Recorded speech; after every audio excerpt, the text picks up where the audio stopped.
an unsatisfying answer. That's fine, come on. Another comment, another question? But I don't think, well, you might feel like that, but it's not such a total dissatisfying question, unsatisfying question. But there are spaces like that, and probably you haven't articulated it, that one of the things is whatever interest that you have to be open to. It's a bad word, I know, but networking, for instance, is what Tony knows Leswin says, there's this course right here. Would you like to engage with it, maybe teach, because they teach you this? And of course, there's other spaces, like the center, sometimes once a year has a lot of students. But the most immediate one, of course, you can see, well, Martin and you and the rest of you could have a doctoral program like this. Why not? A nice building, fantastic building, and have a doctoral program because, as you will know, Lisa has an engagement with the Ethiopian government about producing more doctoral students right there, and the facilities are so great. So, using that sort of thing, bringing people here and introducing why, if it's in psychology or kind of wider curriculum or interesting curriculum, there's an opportunity, right? And there's always this other kinds of opportunities, including not just curriculum, of course, action, whatever action we're talking about. What we talked about with Leswin yesterday was the Suburban Archive project. Last night when we met with the researchers, one of the ideas is how then after conferencing and talking and writing about how we engage people who are not researchers to take, I don't want to say to take charge, but to translate this archive that's there into practical action. Because people are trying, I guess, first of all, researchers are trying to respond to people's witness and to people's testimonies, to people's stories. One of the things people have suggested is, how about rather than writing about those things, putting them together as a simple in a companion book. So 2 books. One of the stories, just put them out to the world, but you can have other kinds of actions about engaging with people who are telling those stories. And so, you're always open to going outside of the tower, descending, if you will, and talking to other people. Those networks exist. I wanted to ask Leswin's opinion, if he could offer your opinion about, because he's asking questions of cultural psychology. So back to the music then. What do you think of Japan in Egypt? I mean, what's happening in Peru, in Belleville? Do you have any thoughts about Jack Peru as an icon of something in ninja? And this music, of course, there's two kinds of music festivals in African, that's rock or something that's energizing. And do you have opinions on that? As psychologists. I don't know enough. Listening to some of them here or there, so I'm not going to perform I'm not going to say anything definitive. Suffice it to say, though, that yeah, I do think it has meaning. And suffice it to say that it's a very different kind of production than, for example, the cannonballs or data. So the mere fact of its difference, what to tell you something, the mere fact of its pastiche, of its fragmentary nature, that fragmentary nature is a hybrid thing. It's a mixing and matching of languages, and there's especially the underworld, also more of a scatological content, and so all of those will be things that will be given to the analysis, but I haven't gotten there, but I have to think it. But it does have meaning, and those are the kinds of things that really stand out as different. I would say, for example, just within that paradigm, I would also say that it is mirrored by other cultural artifacts. Some of you might remember the whole Butuan episode many years ago. And so there's this sense of the Whitman generation, as it were, that generation that was too old to feign innocence, that were complicit, but at the same time, we're starting to see the cracks in the wall. And then there's this full-fledged generation, if you will. And then this thing that people call Generation X, this middle generation, the Kanozoid kind of another generation, Hilbert Brixton,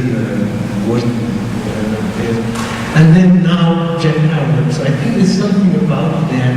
They're not all the same. They speak to something in the culture that is given, that can be given to analysis.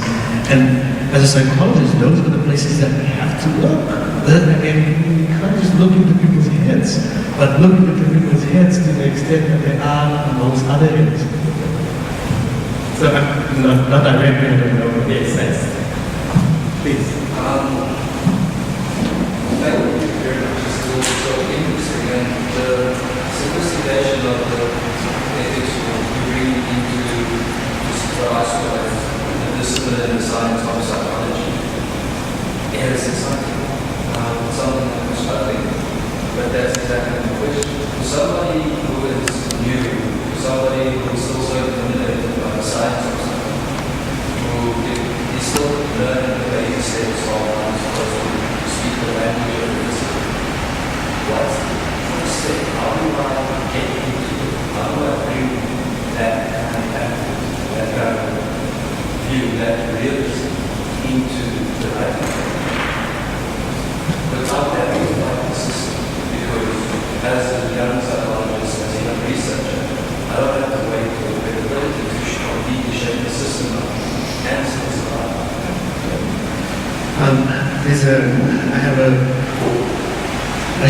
short answer, a longish answer. The short answer isn't meant to be dismissive at all. And the short answer is, first of all, to start from the notion of science. I listened to how you use the word science. From the word scientia, only means to know. That's all. Just means to know.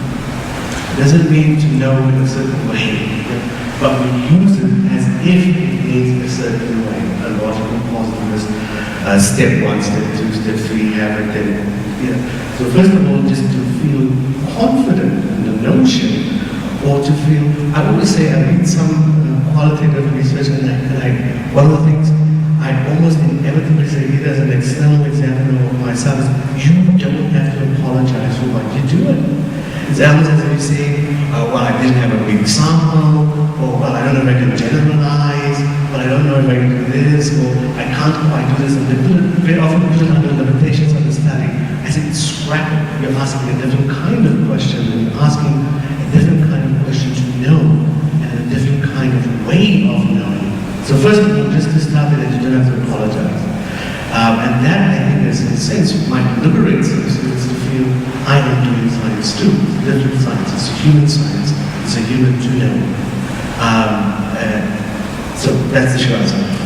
The other is that there's this notion, I mean, many of you have read Foucault, that whatever power is, there's also the notion of its inversion or its balance involved. That there are small little ways that you can chip away wherever you are. Or forgive me again for losing the word Hari, in the sense of being able to be an activist in the smallest places and in the smallest, and to be so judiciously, to be sure. I know there's always an economy, there's always a decision making that has to take account of your surroundings. And if you are on the line to get your PhD and there's a dissertation director that wants you to do it in a certain way, perhaps it's the most economical thing to do. But there might also be this, I don't know, that's the best I can do, this knowledge, this notion, or this conviction that there are always these little chips, these little cracks, and the thing always concedes right where it is seemingly most attractive. It's always, think of a partner, think of the Berlin Wall, right where it seems most attractive, it is right there. Finding it. Fantastic. As comments,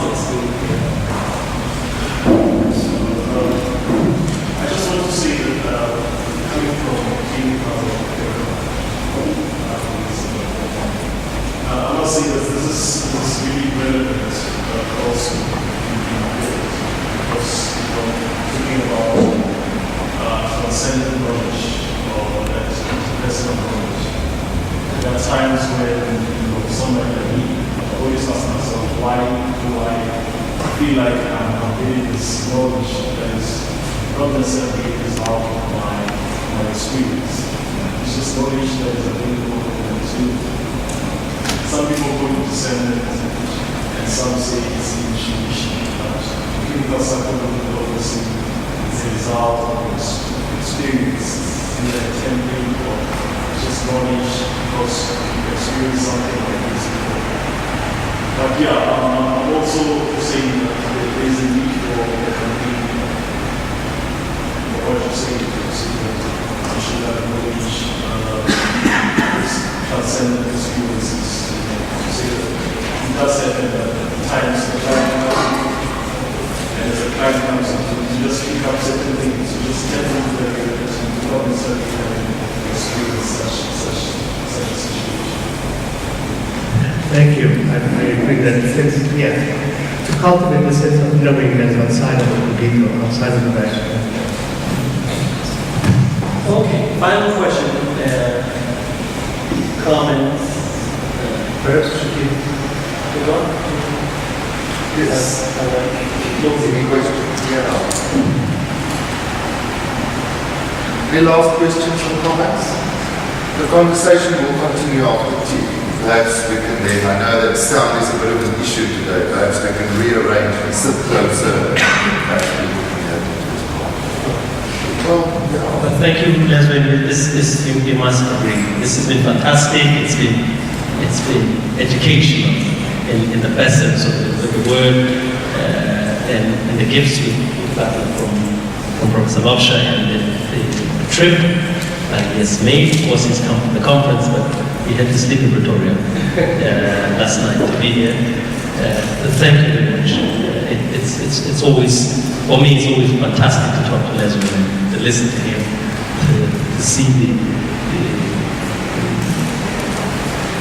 the moves in his mind, if you will, where he's trying to take us and what that might mean for one's own practice, because he offered a criticism. You might not have heard it about some of the work that some of us doing in the about the archive project. Of course, he is generous enough not to say that outright about this analysis and themes and all that, which some of us do. But I take it as a gift. And thank you very much, Leswin, and thank you for your time. And thank to all of you. Thank you.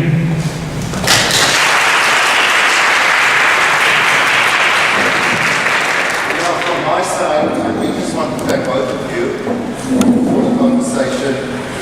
I only met Leswin last night, but it feels as if we are friends for quite a while through electronic communication.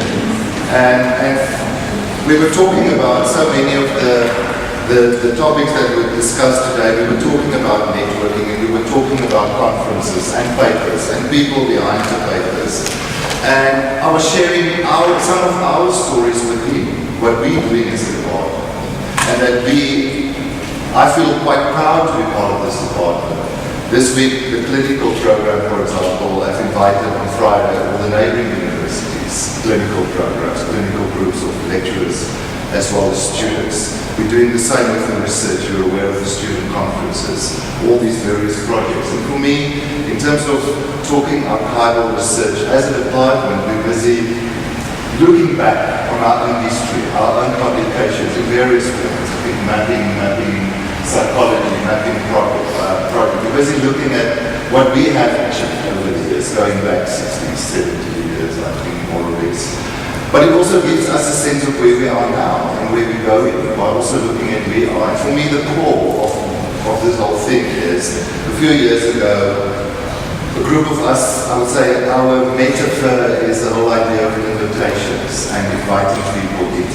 And I think, when you mentioned about other African countries, I became aware, I don't even know the names. I don't even really meet up with the university down the road. So for me, that was a starting point in not ignoring the African countries, but sort of also sending an invitation to the neighboring university.